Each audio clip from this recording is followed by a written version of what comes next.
Good day, good evening.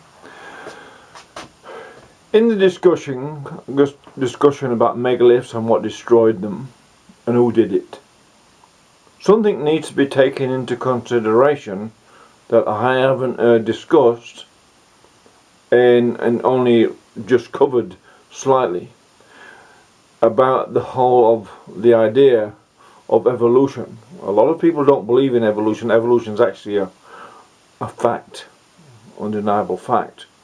I'm not going to explain evolution right now. It's just a transference of information through environmental force changes. That's all it is. But when it comes to the builders of megaliths, whether it was spacemen or people from this planet, that is not, forget that bit. It's about the evolution of technology itself, which allows for a different view on how the world may have evolved, or how human race may have evolved on its technology, or some people may have evolved their technology over the last 100,000 years or so. And the ice ages come along, or a comet smashes into the planet, or there's a pole shift, or whatever, and destroys the whole system. And because we don't exactly know what the technology is, it might destroy it and destroy all the people with the major skills who can run this technology. Might all die in this, and then it has to all start again. There's some sort of memory there, what it filters through, and it starts again. Because technology, the development of technology, is a naturally developing skill.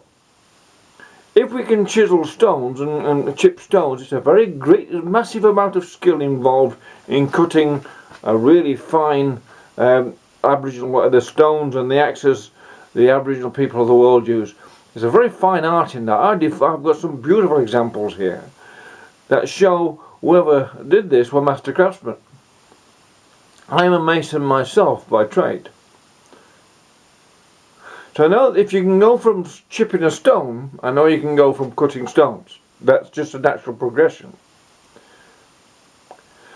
How many times it has happened in our history, and we can go back in our imagination 100,000 years, just for an example, just to look at the theory.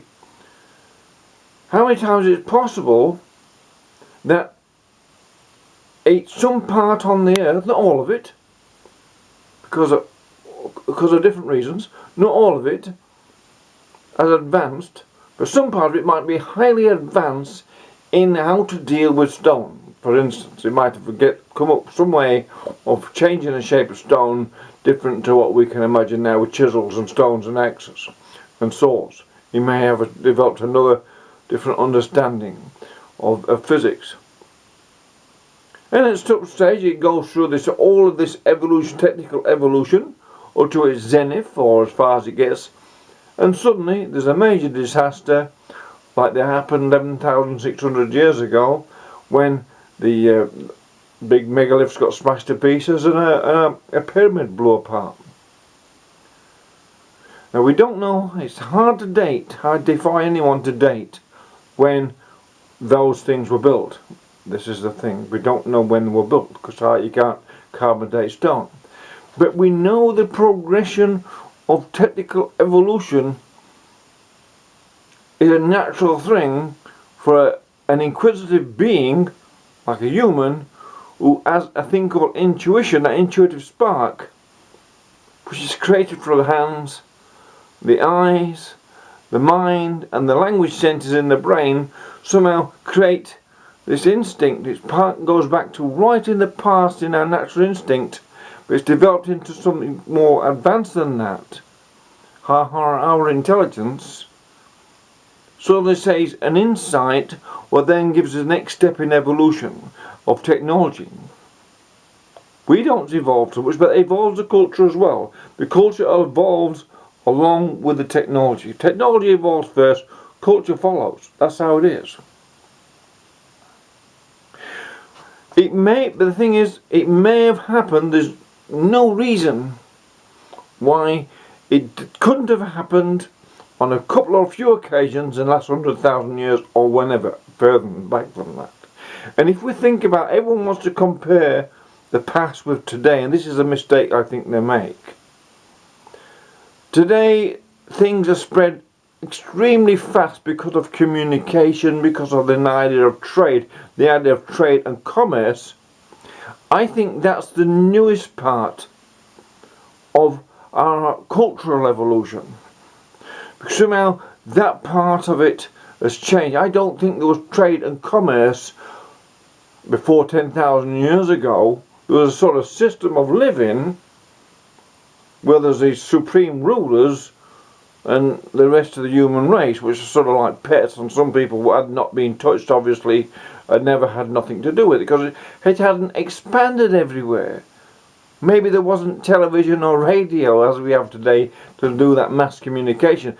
I think that's the technology what wasn't there. That technology, maybe they could communicate over long distances, but not as it is now with the mass communication, which just transfers information and of technology and communicates technology by exporting all over the world very fast.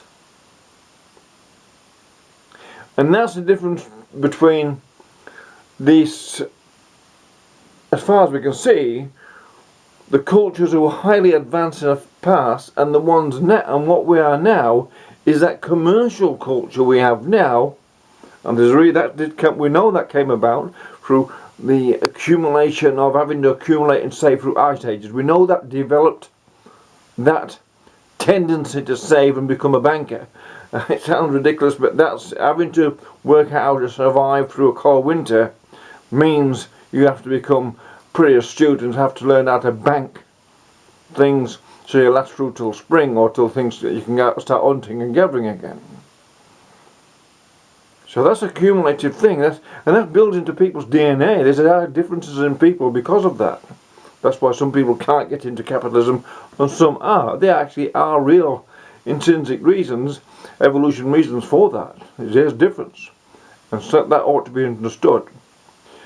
The same as in the past, but people highly advanced with great insight to how the physics of the world works, now vibrational physics works, they can use stone in ways we can't imagine, and that's what and they maybe had a wonderful life. And maybe there wasn't any money there, you see, there was trade, and maybe it wasn't a financial trade like it is now. And I think that's the difference. We think that we're the most advanced, but what does that mean? We're still causing poverty in the world, still freezing old ladies in winter to save the planet from climate change, which is a nonsense. There's still people murdering each other for nothing. They're still talking about war. You know, that's all we talk about, war. We need more weapons. So we're not really advanced.